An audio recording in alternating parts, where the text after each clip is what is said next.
some of the stock in some of these banks that were held by insiders was sold, and who knows whether they had a plan or whether some plan that was innocent or whether they started sensing what was coming. But you do know that the directors are not going to be able to read some book or anything like that, but they do have the ability to hold the CEO accountable. The CEO gets the bank in trouble. Both the CEO and the directors should suffer. The stockholders of the future shouldn't suffer. They didn't do anything. It doesn't teach anybody any lessons or anything. It teaches the lesson is that if you run a bank and you screw it up, you're still a rich guy, and the clubs don't drop you, and the charity groups don't quit asking you to their benefits, and the world goes on. That is not a good lesson to teach people who are holding the behavior of the economy in their hands. So I think there's some work to be done, but I don't think it's not a difficult problem. It's just we've screwed up the answer and we've screwed up the communication of it. Charlie? Well, I'm so old-fashioned that I kind of liked it better when banks didn't do investment banking. That makes me very outmoded in the modern world. And the country decided it was contrary to public interest for a while, and then the banks wanted to get back into it. Did they ever? Yeah. No, I mean, I don't think having a bunch of bankers, all of whom are trying to get rich, leads to good things. But I think a banker should be more like an engineer. He's more like into avoiding trouble than he is getting rich. Yeah, and they could do fine. They can do fine that way. And I think we had a big mistake when we created a bank where everybody who joins it plans to get rich. Yeah. It's a contradiction in values. And we came to that conclusion, I don't know when Glass-Steagall was passed or anything, but then they want to get back in.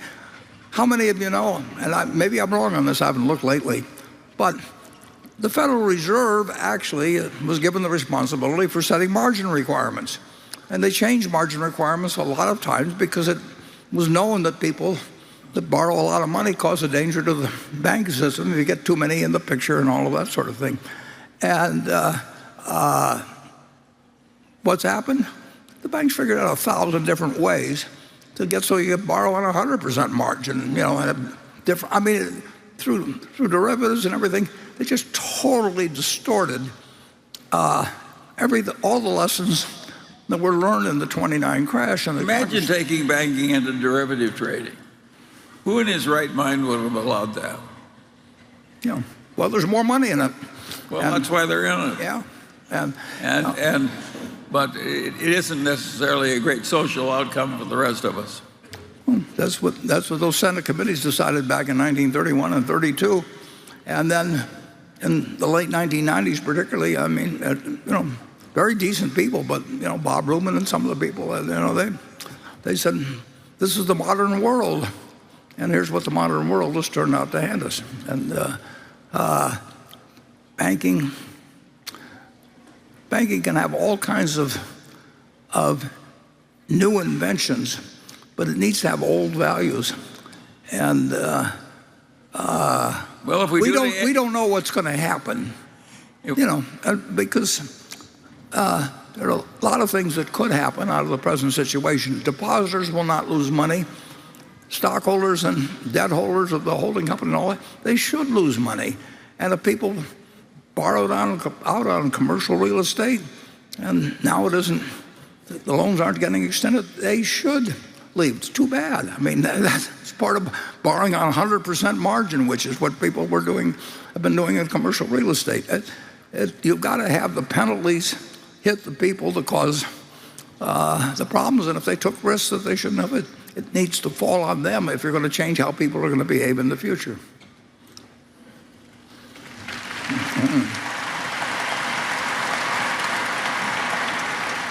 Okay, Becky? This question comes from Davis Hance in Houston, Texas. He writes, what do you think about the business models of the big banks as compared to the regional banks in the wake of the events at Silicon Valley Bank? And how does the perceived implicit guarantee of all deposits at all banks affect big banks and those regional banks? Yeah, well, I can say this: if you follow sound banking methods, which means not doing some things that other people do, a bank could be a perfectly decent investment. In fact, Charlie and I, well, it's me originally in 1969, we bought a bank at Berkshire, and we had $19 million invested in that bank, and we had $17 million, I think, invested in our insurance companies. And if the Banking Holding Company Act of 1970 hadn't been passed, we might have ended up owning a lot of banks instead of a lot of insurance companies. We were looking at more banks, and Harry Keefe was taking us around Chicago, and there were other things we could do, and then bingo, they passed the 1970 Bank Holding Company Act, and we had to divest ourselves of that bank in 10 years. Which By the way, it never had a bad debt. Oh, It never had an unnecessary cost. It made nothing but money with no risk. It never presented any deposit insurance risk to the government. zero. It was a lovely, sound, constructive institution in this community, and any person who really deserved credit could get credit. And we were going to buy more And banks. we were forced out of it. And we were going to buy more banks. And if we bought more banks, we probably wouldn't have expanded the insurance business. But, the law changed, and so we divested, and we've done okay in insurance. But banking was more attractive to us. It was bigger, and there were more targets to buy.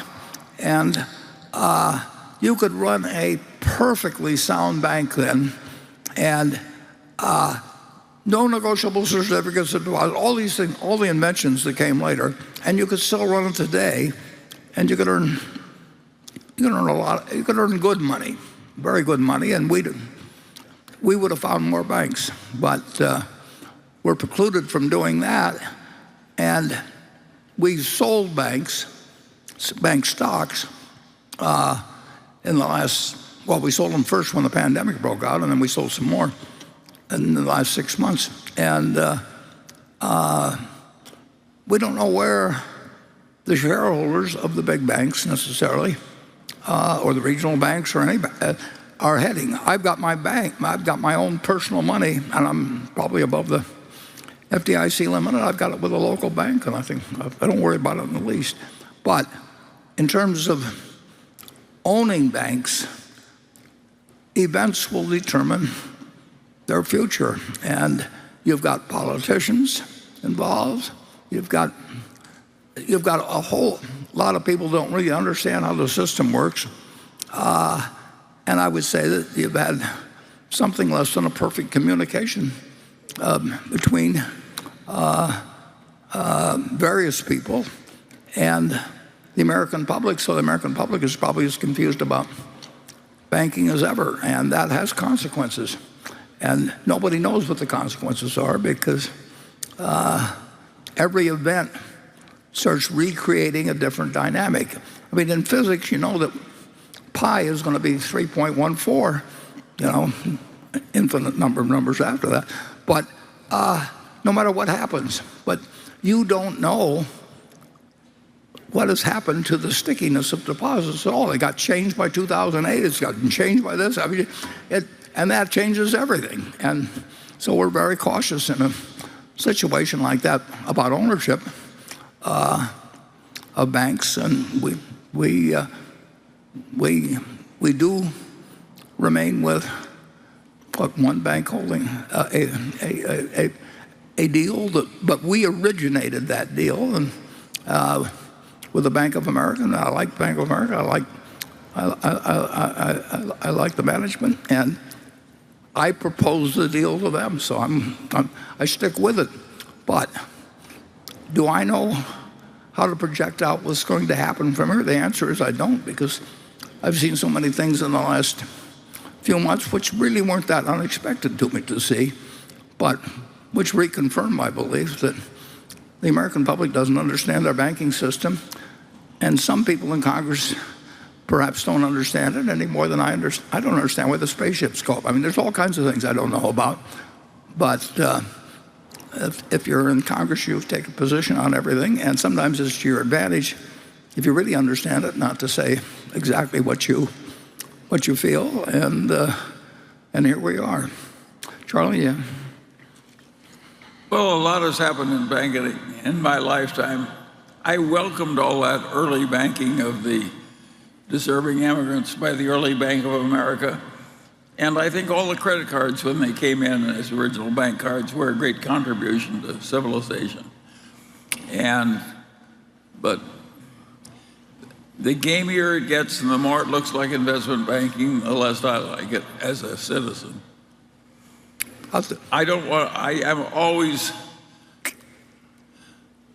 I am deeply distrustful of situations in which everybody wants to get rich and envies everybody else. I regard that atmosphere as utterly toxic. And to people who like one story, which is, again, a true story, and I'm not naming the name, and it wasn't Pete Jeffries because he might fit this name, but it wasn't Pete. But our hero, Gene Abegg, was going to have to retire at some point. And so we hired a future replacement. It's kind of a little problem I talked before about having the perfect business, and now we're going to bring in somebody. We actually bring in somebody that went to Central High with Charlie. Although my class. Yeah, and Charlie didn't know I was picking out this guy, and he wasn't. If you'd asked me, we wouldn't have hired him. Well, if I asked you, I probably wouldn't hire anybody, but that's another question. But this guy comes over, a perfectly decent guy, but presentable, looks like a banker and everything. And of course, the first thing he wants to do, we've got this wonderful bank, but we got the crummiest looking building in Rockford. And we don't need a great building, we just need a great banker. And naturally, this guy wants to build a new building.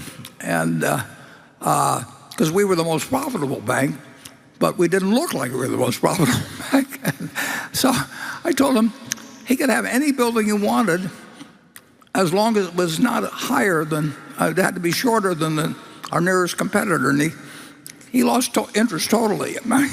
He wanted to be on the top floor of the biggest building in town. And I told him he could horizontally do anything he wanted, but he couldn't do it vertically. And it taught me a lot about the guy's motivations in life. And he didn't end up running the bank anyway. Anyway, that's all I know about banking, probably more. Station 3,